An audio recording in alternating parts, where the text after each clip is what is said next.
My darling, you look as iconic as Madonna in the 90s, darling. Must I say that again, darling, or did you hear me, darling?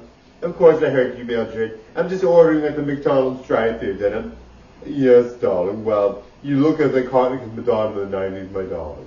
Perhaps you shouldn't order through the drive-thru, didn't I? I'm just getting something small, darling. An egg McMuffin, my darling. Oh, an egg McMuffin, darling. Okay, and sausage egg McMuffin, didn't I? That's fine, darling. You're okay then, darling. You know what, I have cheat days, so sometimes I eat a lot. So, you know what, I think you should leave me alone, did it? Well, girl, I wasn't trying to pry, darling. I wasn't trying to pry, my girl, did it? Well, you were prying, darling. And take those prying eyes off my sausage McMuffin, darling, because I'm not interested in you prying on my sausage McMuffin, did it? Girl, I wasn't trying to take your sausage McMuffin, darling.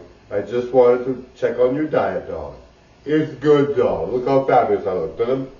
And I do have cheat days that I'm proud of it, didn't I? Well, darling, how many cheat days do you have, darling? Maybe 1 a month, or 2 a month, or 5 a month. But I'm always taking care of myself by diet exercise, didn't I? Yes, darling. I'll leave my prying attitude somewhere else, darling. You do that. You do that, didn't I? I know about, didn't I?